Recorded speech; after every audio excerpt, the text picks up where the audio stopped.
What up YouTube, it's Misery Hates Company. In this video, we're going to talk about gold.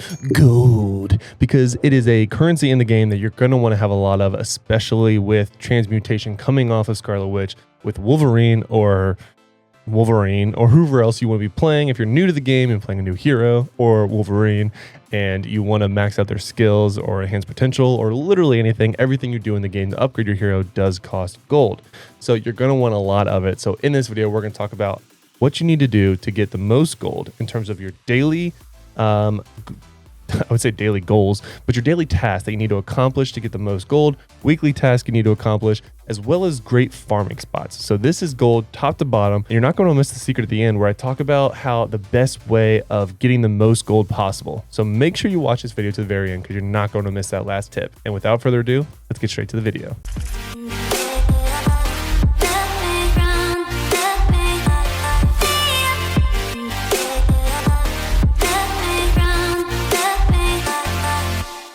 All right, so like I was saying, this video is all about how to make as much gold as possible, whether you need it for a brand new hero in the game, for their skills, enhanced potential, their specializations, or anything else, or for transmutation, because transmutation is very, very, very expensive. It literally costs millions, and trust me, I have bounced my full set of Hydra gear and cards from Iron Man to Storm to Spider-Man and back and forth like at least 3 or 4 or 5 times. So it's cost me millions of gold, and I mean tens of millions, if not hundreds of millions, honestly.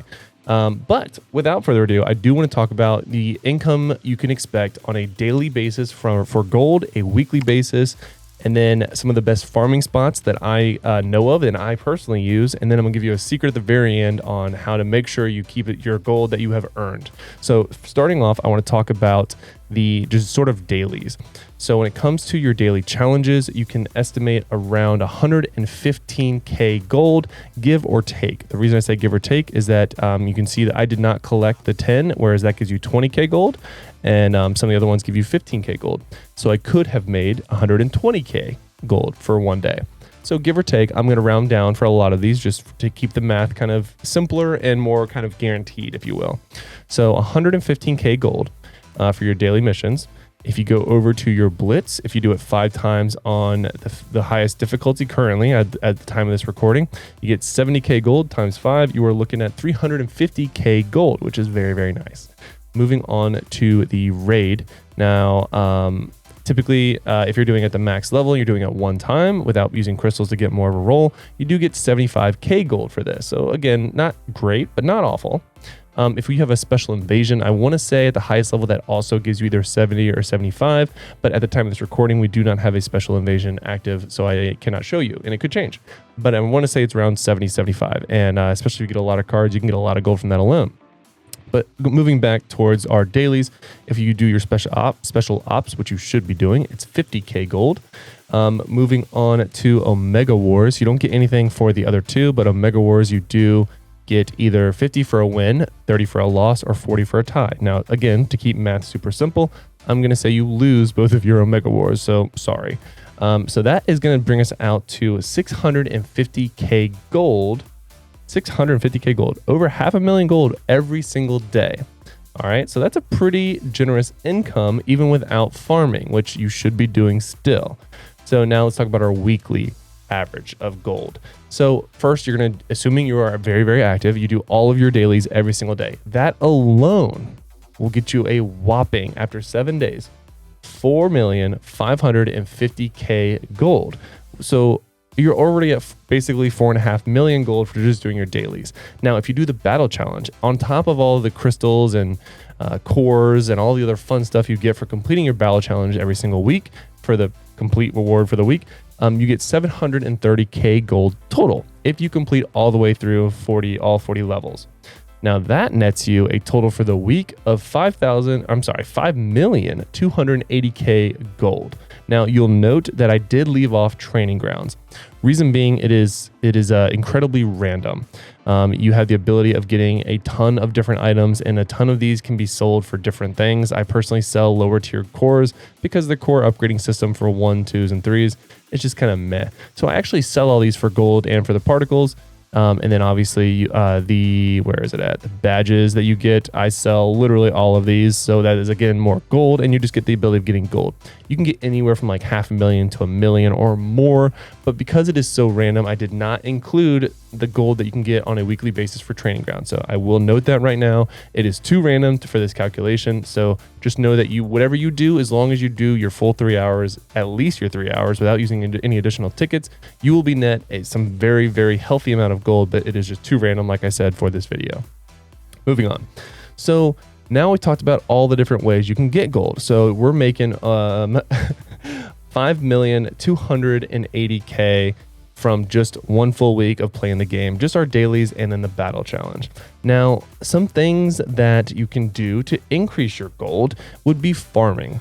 Now, I farm a lot. I literally farm overnight, and it nets me about 200K from selling the badges, which again can be random. And then I also get roughly around, depending on how long I'm sleeping. I do not have a very consistent sleep schedule. Shame on me. But somewhere between like 30 or 40K just from like the gold you get from grinding the mobs. Again, it can vary, but you're looking at probably around like 300, maybe if you're on a lucky day, like 300K gold overnight for roughly an 8-hour session. And that's if you don't, of course, wake up in the middle, which I would not encourage you to, but just let it go the full 8 hours, which of course will max out your inventory. I think my max inventory right now is 295 on my maxed out, farm character. But again, that's just an option for me. So yours amount will vary depending on what your inventory is and how frequently you come back to the game to sell your mats to make sure you don't max out your inventory. Now, in terms of farming, I did a full video, and you can see it on my channel. I'll link it in the description below, where I talked about some of the best farming guides. There's some very good ones in Sakar. There's some good ones in Hydra Empire for lower levels. Basically, every single map has at least somewhere you could farm. Dark Domain is obviously probably the best because it is the newest, at least at the time of this recording. We are very excited to potentially be getting Savage Shadowlands, and I would assume that would be the next best thing. But at the time of this recording, the best way to get gold, in my opinion, for farming overnight or just in general, is going to be Dark Domain. Now, again, there are several spots.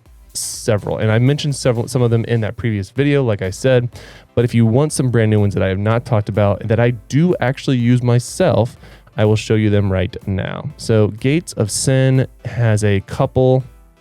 I'll just pull up the map. I won't show you the farm. That's just a waste of time. And I have a lot of other content I would like to cover. So Gate of Sin, right in this area is like S tier type farming, but you have to be very, very high level to withhold it. Otherwise, this one right here is very decent as well. In fact, I would recommend this one as a pretty decent one. But again, as you can see, you do run into a mob here. So as long as you can kind of survive, you'll be okay until Rotting Root spawns, and then you'll probably die. So not the best, but not terrible. And like I said, definitely some options there for you. Moving on, we have... in the Dark Domain, Pandemonium is okay. Not one of my favorites, but I'll show you a couple spots in here in case some of the other ones are already taken. No, I don't want to join your party. So yes, this is the one that I actually did for a long time. This is another really good one actually right here.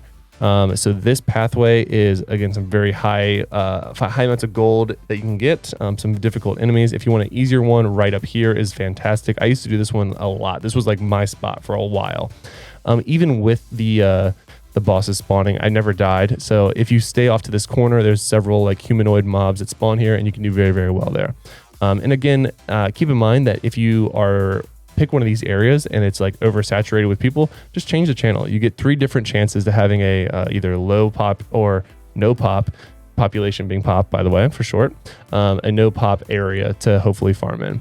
Moving on, again, this one is okay, not one of my favorites, but is one I have used in the past.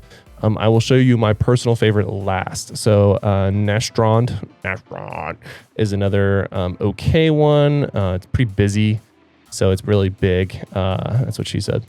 This one has like okay spots, like right here where Hela is right now is like pretty decent. There's a lot of mobs that spawn there. They die pretty quickly. But again, Hela is there and present and does a lot of damage. This one over here where you see Sin Swallower. I never actually read that guy's name. I just always looked at Sin. That's really funny. Oh, Jesus. Anyway, whoops, I'm walking. I don't want to walk. So actually right where Mr. Swallower is now, you can actually farm this area overnight pretty well. There's 2 different types of mobs, and you very rarely end up going all the way down there. Again, if it's like a regular daily one, you'll probably kill it. If it's hella, you're definitely gonna die. And then this one where I'm at right now is, I would like say C tier. It's okay. There's definitely better ones on this list. But again, this is an option right where I'm standing right now. Moving on to my personal favorite area is Helheim. Helheim has, in my opinion, the all-time best farming spot. And I'm going to regret showing you this, but again, in the event that you get any of these sort of overwhelmed by people, you do have 3 different channels you can go to, and then you can also just go to any of these, and they're kind of all balanced out as long as you're doing it for long enough. So my spot is right here. So when you click on the different portal and you go to this area, whatever the heck it's called, where the middle one is, so you teleport from this moment where you start, go up here to the middle one, far on the far left, and then this whole alleyway here is just fantastic for farming. At the very, very top, it's actually pretty spread out, so you don't want to go all the way up there, and you can actually get like some dead space up here. I've woken up in the morning and had my character just chilling, resting the whole time, and I missed out on some farm. But there's actually 2 different types of mobs here. There's one on the top half and one on the bottom half. I like to put my person right here in the middle so I can actually kill both of them overnight, because I know this is like a first world problem, but sometimes I do kill the entire section too quickly, and then I end up resting, like I said, kind of off to the corner or off to the sides over here. But these are fantastic farming spots. This one in particular is the one that I farm at every single day. Now, like I said in the beginning of this video, that I would have some special tips and tricks to make sure you maximize your gold.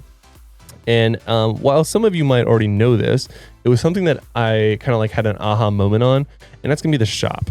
So there are gonna be things that you're gonna wanna buy on a daily or even weekly basis. So some of them, if we look at the Alliance shop, right? There's gonna be stuff in here that you're gonna wanna buy every single week. But there's also gonna be stuff that you're not gonna wanna get because it's just a waste of money. So the stuff that I get, as you can see, are the enhanced potential, the Convergium boxes, all 3 colors, and the Stark's blueprint. So all of those net me 395K a week. So it's 395. That's about half of what you make on a daily basis from your dailies. And I do not pick up these manuals. It's just not worth it. I'll pick up the regional in case I need it, but I farm enough that I don't need any regional, materials or mats. And then I do not pick up the 3 to 5 star core. One could argue it's probably worth it because at maybe of a slight chance of getting a 5, but whatever. I have enough 5-star cores and 4-star that I'm still working on the core system in order to upgrade them. But that's a video that by the time you've either seen this one, already have done, or have in the queue to be published shortly. So that is, like I said, 395K gold a week is what I spend in here. Moving on to the actual shop itself. Now, again, not only am I spending 395K gold, but I'm also saving several other hundreds of thousands of gold by not buying the rest of it, because I used to just buy the shop out thinking that's like the thing to do, and it's not. You run out of gold very quickly. Over here at the consumables, there's the daily alpha box, which is free, the raid reward tickets, which you get ×2, the guide supply box, which you get ×2 as well for 200K total. And then, of course, for the raid tickets, since you get 2 of them, it's 400K total. The Convergium particle boxes are fantastic. I get these every single week, but you can get 5 of them, which is 500,000 gold a pop. So that's going to net you, I didn't do the math preemptively, 1.1 mil gold for that alone. And that's, again, once a week. So you're looking at some pretty high, steep prices. Total, if you did what I do for the shop and for the Alliance shop, you would be at 1,495,000 gold a week, which is a lot. But again, if you do your dailies 7 times a day, you're looking at 4.5 million gold for the week, just for that alone. So definitely still net positive whilst getting some of the goodies. Now, like I said, that is the final tip. And the tip is to not spend everything in the shop. You do not have to buy out the shop every week like I used to. Learn from my mistake, save your gold. Just get what you genuinely need. If you're only playing one character and you don't have any intent of transferring to a new one, then don't worry about the Convergium. I'm a content creator, so I try to max out several different characters for the content. So that's why I always pick those up. And same with enhanced potential. If you have maxed out the hero, the only hero you're going to be playing, you don't have any other reason for enhanced potential, and you know for a fact, regardless of who they come out with as in terms of a new PC or new hero, you're not going to play them, then don't worry about it. But in other times, I would definitely recommend only buying what you can. And until next time, guys, lock it in.